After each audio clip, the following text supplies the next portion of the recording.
Pessoal, estou aqui com o pessoal da SOS Docs. Foi a empresa que foi contratada.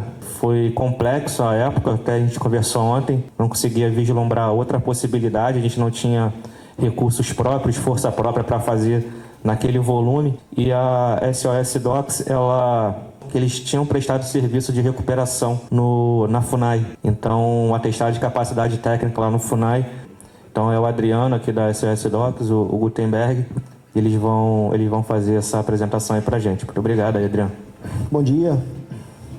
Me chamo Adriano, sou vice-presidente, um dos fundadores da SOS Docs. Sempre documentação é aquela área não tão lembrada pela alta cúpula, né? E isso é muito importante porque para ter um evento reunindo todo mundo de uma corporação tão grande como a PRF, é sinal que está tendo um olhar, estão cuidando, e isso é muito importante. Então é isso, então, se falar um pouco da SOS, para a gente falar do projeto, é a maior empresa do ramo público da parte de tratamento documental, que a gente faz todas as etapas. Não tem uma empresa no Brasil que faça todas as etapas, desde a guarda documental até a parte de RDC Arc. Então, é um case que nós vamos falar sobre o problema que nós pegamos com as enchentes, né?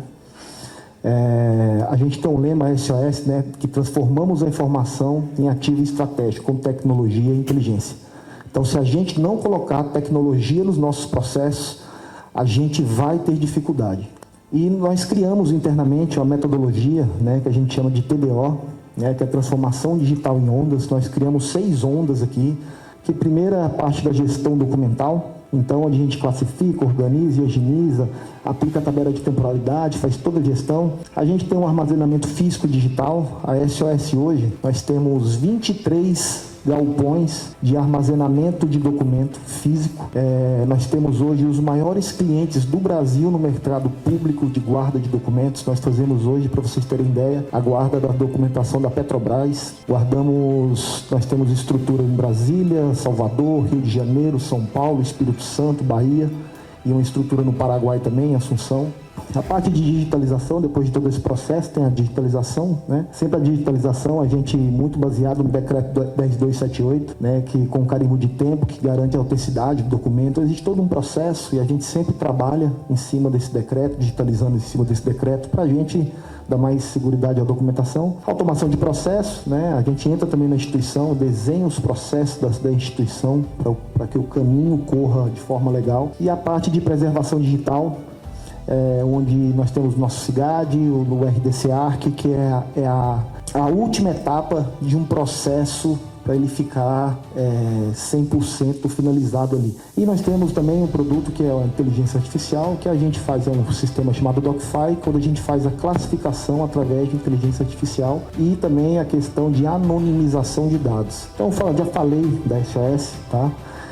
Aqui são alguns dos nossos clientes ativos que a gente tem orgulho de falar hoje. Só para vocês terem conhecimento, a SOS tem algo em torno de 115 clientes públicos contratados. Vou passar para o Guto para falar agora do projeto da PRF, que eu acho que é o motivo aqui. Bom dia, pessoal.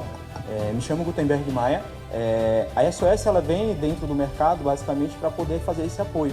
A gente principalmente do nosso ramo, o nosso business é a parte de gestão documental, né? Mas para você ter uma gestão documental bastante consolidada, ela tem que ser técnica. A nossa equipe hoje ela é composta por mais de 33 arquivistas, também temos hoje em torno de 5 historiadores. A gente tem 2 pessoas que são voltadas só para a área de preservação digital, né? Quando chega a proposta, quando a gente foi consultado sobre isso, acaba que de fato a gente não tem uma memória de cálculo, né? Então como é que você executa? Não é só vencer a licitação, é executar ela e com qualidade. E aí o Arquivo Nacional também começou a contribuir, produzindo, né, e trazendo os informativos. E aí entrando um pouco mais dentro do case, só para vocês entenderem como que foi complexo para a gente também mensurar e dizer assim, ó, depois de tantos nãos que a PRF acabou recebendo, a gente dá o nosso sim aqui, a gente está apto para apoiar, e a gente tem um método para poder executar isso aqui, mas porque a gente não poderia eliminar nada. Cada caixinha dessa, cada papel, cada coisinha que tinha uma informação que estava ali, ela tinha que ser separada, colocada numa forma de acondicionamento, e por isso que a gente teve que fazer um trabalho ainda mais complexo, né? O estilo de contratação das pessoas, a gente teve que mudar a contratação de cada um, além da insalubridade, a segurança ali, principalmente social, e até respaldar a própria PRF. O macacão, a máscara e tal, no calor que estava fazendo depois lá, era basicamente... Então, assim, a nossa equipe, por exemplo, ela trocava de 2 a 3 vezes por dia esse macacão. É um videozinho para introduzir um pouco mais.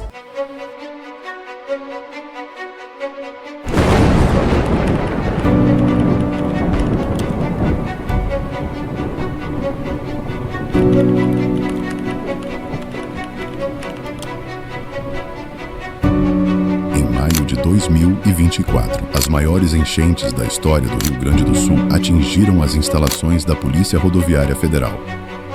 2.800 metros lineares de acervo, 19 mil caixas. A memória institucional de uma força policial federal em risco. Décadas de registros operacionais, inquéritos, documentação funcional, expostos à lama, à umidade e à proliferação de agentes biológicos. Uma vez perdidos, esses documentos não poderiam ser reconstituídos. A janela para o resgate era estreita. Para enfrentar esse desafio crítico, a Polícia Rodoviária Federal contou com a especialização técnica da SOS Docs.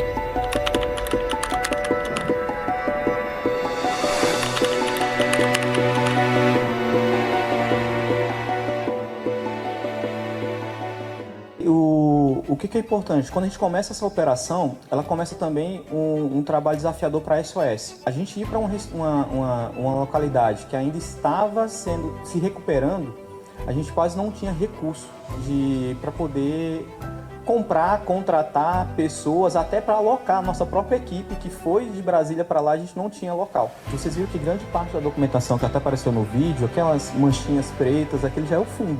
Acaba que esse foi um dos desafios. Aí, quando a gente conseguiu achar o desafio, o primeiro desafio era ter o local para fazer o trabalho, vem um segundo. Empresas de logísticas e caminhões, carretas que tivessem disponibilidade para levar esse tipo de material. E aí a gente conseguiu também criar uma metodologia de cubagem, né, para poder medir. Só para vocês entenderem, tem caixa que a gente, de caixa box, tinha caixa com mais de 10 quilos. E a gente precisava também manter o quê? O peso da carreta. Vocês como PRF sabem que quando a gente passar com uma carreta com peso além daquilo que estava na documentação era complicado. Essa era a nossa equipe técnica que estava no período, né? Eu, como estava com o lead de projeto, eu estava com o head de gestão e projetos na época. O Wellington, que é o nosso head hoje de operações, está como head de guarda e logística. O Guilherme, que é o gerente de projetos, né? Ele é arquivista pela UNB. A Bruna também é arquivista pela UNB, coordenadora técnica. A Vanessa, nossa coordenadora operacional, ela que era responsável por toda a unidade. E a Rebeca também como arquivista também da UNB. A metodologia em onda, a gente sempre é uma metodologia que a gente utiliza basicamente em quase todos os projetos, não só quando a gente vende o case de toda a parte de tratamento da informação dentro de uma instituição. Um outro desafio para esse projeto foi que a gente teve que criar um aplicativo, né, para que pudesse ter rastreabilidade, onde a gente tirava foto de todas os espelhos das caixas e todos aqueles documentos que estavam perdidos ou então que tivesse algum caráter informativo para poder utilizar. Agora, qual é o desafio de construir o aplicativo? Ele tinha que rodar offline, porque não tinha internet. Além dessa situação, a gente teve que definir qual era a situação, os critérios de risco ali, né, o que estava, de fato, o que estava com grau gravíssimo, grave, né, e levamos a documentação, né, para dentro das unidades. Começamos primeiramente com a aplicação do quaternário de amônia, né, para poder estabilizar toda a proliferação do fungo, né, e a nossa equipe trabalhando inicialmente na parte da classificação e identificação do acervo, né, então a equipe começou a separar esse material e começou a tratar ele, né, para que a gente pudesse entender qual o cenário que ele se encontraria. Toda essa documentação que ela foi indexada, ela foi para um sistema, que é o nosso sistema, que é o DocZ. Então, a partir do momento que a gente começou, depois que chegou nesse estágio de indexação, a documentação começou a ser identificada. Toda a documentação também, ela teve um caráter principalmente de uma cadeia de custódia ali para saber todo o translado dessa documentação. Grande parte era de autuação, né, principalmente requerimento de defesa, ou então essas questões basicamente de uma documentação corrente, mas de um caráter que ela não é de guarda permanente. A gente começa a parte da desinfecção, né, então assim, de fato, uma parte do acervo da documentação, principalmente aqueles que tinham caráter de permanente, a gente intensificava a questão da secagem nas estufas que a gente foi construída, né? Aquela documentação que já não tinha, ou então documentos que já estavam aptos à eliminação, eles seguiram uma secagem de uma forma mais natural, mecânica mesmo, já que ele já estava apto a eliminar, então não fazia tanto sentido você gastar tanta energia naquilo que não deveria estar mais ali.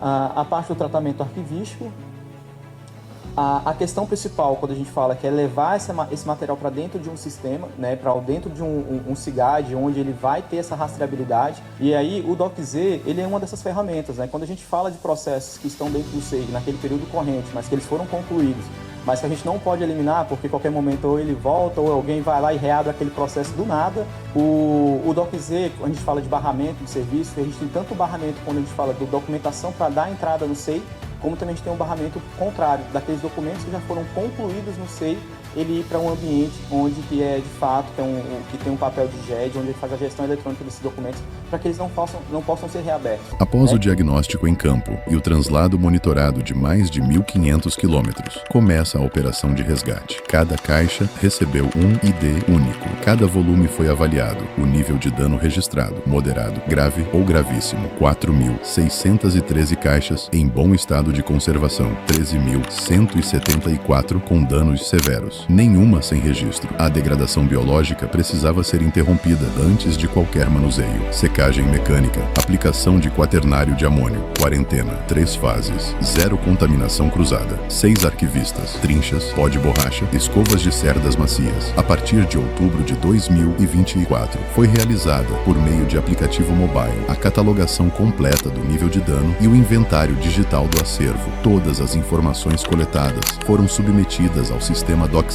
garantindo a identificação prévia dos documentos, a rastreabilidade das movimentações e a mensuração precisa do volume do acervo impactado. Dessa forma, foi possível estabelecer uma base confiável para controle, acompanhamento e planejamento das ações de recuperação e tratamento documental. A SOS Docs conduziu a auditoria com o Arquivo Nacional e a CNPAD da PRF. A eliminação, quando necessária, foi legal, documentada e rastreável. O que ficou para sempre.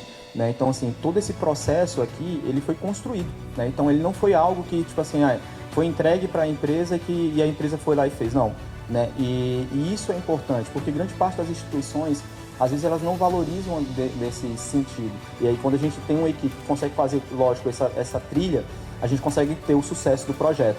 E lógico que o sucesso do projeto, quando a gente fala de SOS, é quando eu consigo levar a caixa de volta e colocar naquele jeitinho que tá ali na estante, mapeada, com espelho bonitinho, classificada, com a caixa de forma acondicionada de maneira correta, qual é o tipo da caixa que está sendo colocada ali, se ela tem duplo craft ou é simples. 70% do acervo, infelizmente, posso caracterizá-lo como irrecuperável, né? A questão é que nessa 70% do acervo a gente não tem hoje o tempo e também o recurso.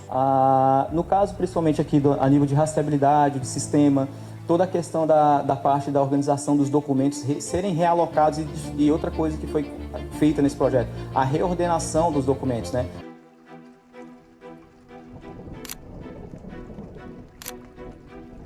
Bom dia, pessoal. Acabamos de receber a primeira carga dos materiais coletados no Porto Alegre, da PRF. Então, hoje, dia 28, às 10 horas da manhã, esse material chegou. Estamos aqui eu, o Gutenberg, o Guilherme, nosso arquivista, mas toda a equipe de operações aqui. Então, é a primeira remessa São 60 pallets, né, de estado moderado e grave, e essa semana tem a previsão de chegar mais 4 carretas, né? Temos uma equipe local em Porto Alegre e agora com a nova unidade de tratamento e gestão documental aqui na Ceilândia, a gente está recebendo esse material para iniciar esses tratamentos de um material que foi molhado e com todo aquele transtorno sinistro que aconteceu lá em Porto Alegre, né? Isso aí é um desafio muito grande para a gente, é um projeto novo, é um desafio muito grande para toda a nossa equipe de arquivistas, porque é um material que está bem comprometido por conta das inundações. Mas a gente tem certeza que com o time nosso a gente vai tirar isso aí de letra. Nós vamos ser referência no país desse tipo de serviço.